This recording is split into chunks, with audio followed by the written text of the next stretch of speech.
Good morning. I'm Victoria Savage, Nurse Savage, on your side, your wisdom guided oracle.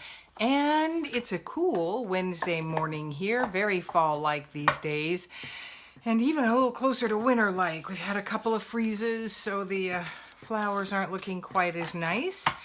I hope this finds you all well and happy and learning things in life, because what are we here for? To learn, to grow, and to serve. Good morning, Charms. Good morning, Eddie. Good morning, Barbara. Oh, let's see what the universe has. Good morning, Lisa. What do we need to know for today? I was running a little late. I sat down. I didn't have my coffee. Good morning, Dana. It's not okay to, it's not like I haven't had coffee. I've been up since 4, been over to my sister's house. That's our thing now, early morning coffee. And, all right, got a couple of them. Let's see what we've got here. Financial flow. So that is the card, beautiful card. So no, I remember attending an event one time, and this gal who was quite a banker. I'm going to have a sip of this coffee. Good morning, Amanda Lynn. Great morning, Susan. Ha! Beat you to it. Anyway, this gal was talking about money, and you know, for many of us, it's scarcity, and we come from a place of lack, mostly thinking about it. And she likened it, you know, it's important when you have to give and to not grip too tightly to what you have, but to allow it to flow, and it becomes a constant in and out flow. And that's certainly what this card is saying. Now, that doesn't mean you go hog wild and you spend money that you don't have, but the money that you do, you want to release to the universe and release your tight grip on, because that is the message and the energy you continue to carry about money. And so you want to be careful about it. You want to do some things with it that are good and responsible, and know that it is okay for you to receive more. There is no lack in the universe. Humans have there's only so much money focus, but the truth of it is unlimited throughout the universe. And sometimes it would help to walk away from the kind of behaviors or the people that inspire that scarcity mindset, the lack mindset, the fear mindset around money. Again, every thought creates an emotion. And if your emotions are going out with fear and lack and scarcity, that's what your truth is. Many years ago, as a young woman, I got credit cards. And if I wasn't happy, I would go buy something. And pretty soon, my credit cards were not maxed, but my ability to pay the minimum payment was maxed. So the truth of it was my paycheck was gone before I ever got it. And I did not like that at all. So eventually, I got them paid off. And as a young mother, my husband was working as a carpet installer, and I was home with the kids. And so sometimes in February and January, he would lay one job a month. And so I always held very tightly to the money we did get. And my saying was, as long as my bills are paid, that's all I care about, because I did not want bill payers calling me, or bill collectors. That just was very uncomfortable for me. So as long as my bills are paid, that's enough.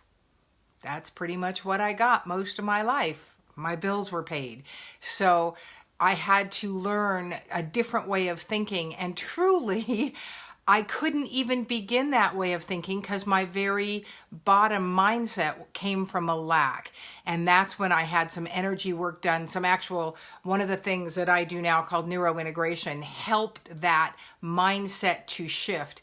And that's not an energy work. That is a very physical realignment of neural pathways.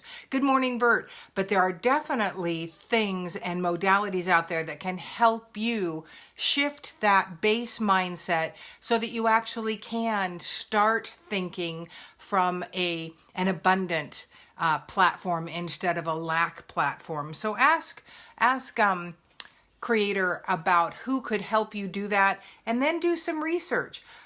with that mindset, ask about who might be able to help you move forward with this, and then start looking. You need more information about this situation. Look into it further before proceeding, because there are people where you are. Oh, thanks, Eddie. Well, again, I'm the conduit. It really isn't me. It is just Creator speaking through me, which is yay, fun, because it isn't in my capability to give you all this information, but giving Creator permission to guide us certainly helps me do this. So do some research about who in your area might be able to help you energetically to shift some of your mindset. The other thing is the emo code. There's a book, and it's about the fact of what trapped emotions do to us.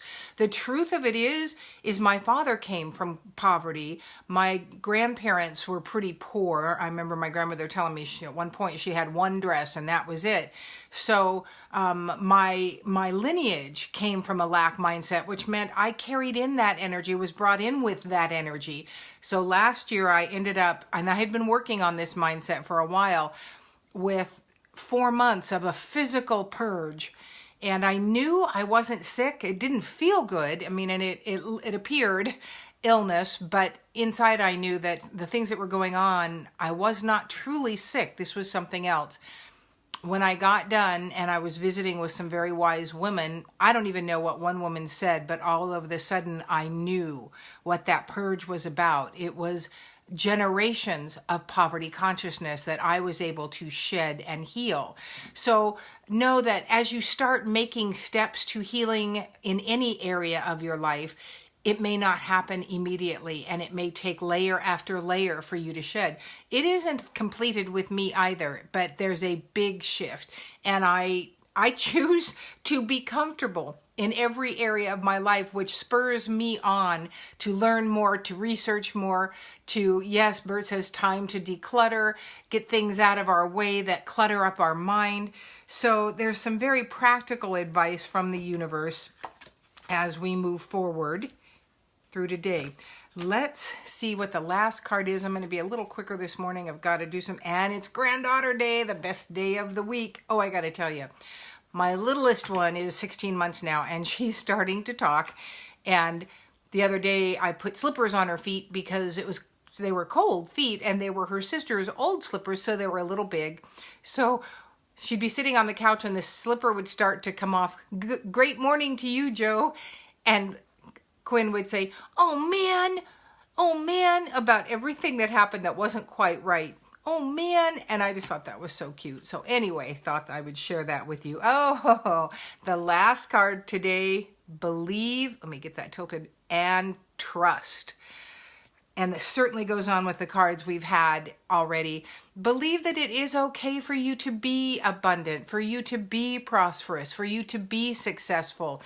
That may take some energy work for you to rid yourself of the energy that says you're not worthy, you're not enough. There's something that you need to do to make yourself better. Have faith and know that you are worthy, and you can trust Creator to give you the tools as long as you're willing to ask for the help.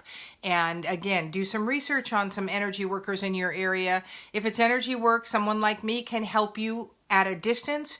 When it's the hands-on, like neurointegration, hello Penny, the neurointegration is not something that can be done long distance, but and unfortunately there's not a lot of neurointegrative practitioners around the country, but there is a lot of different avenues where you can clear energy. The emo code, I would get that book. I can't tell you, and I don't have it here in this office, I can't tell you who it's by, but look at the emotion code, look that book up and read that. You can start working on yourself, other people. Oh, you lost me when you left McDonald's. Well, I'm glad you're back, Eddie. So find out what modalities are available to you and ask Creator what will be the best one for you, because you will get the answers you're looking for. So a great reading going into this beautiful Wednesday morning. And remember, ask before you leave. It's EMO, Penny, or emotion code. is the book, The Emotion Code, and it tells you how you can start working on yourself. There also, anybody interested in growing as an energy practitioner, you can take the certification for the Emotion Code and help others remove trapped emotions that are limiting them either physically, emotionally, or spiritually. So yes, Emo Code, but the whole word is what the book is, The Emotion Code. So lots of ways we can help ourselves, get others to help us. You know, it truly is sometimes the hardest for me. In fact, I was talking to one of my mentors yesterday, and I was telling her about something that had gone on with me, and then all of a sudden someone said, well, why don't you clear that energy? And I went, oh, yeah, I never thought of that, because it's me. If I was working with me, I would have said, why don't you clear that energy? So sometimes we need someone else to help us get some of this stuff done. So the Emotion Code can be done at a distance, and certainly a lot of the energy work I do can be done too. So I think we're complete today. Thank you so much for joining me. Have a wonderful next couple days. I will see you on Friday, and enjoy fall. Get some pumpkins, put them outside on your porch. Even if you're not a real Halloween fan, just decorate a little bit, because sometimes that lifts the spirits. I'm Victoria Savage, Nurse Savage on your side, your wisdom guided oracle, and we just had coffee, and I am going to have a great day with those little girls. Love and light to you all.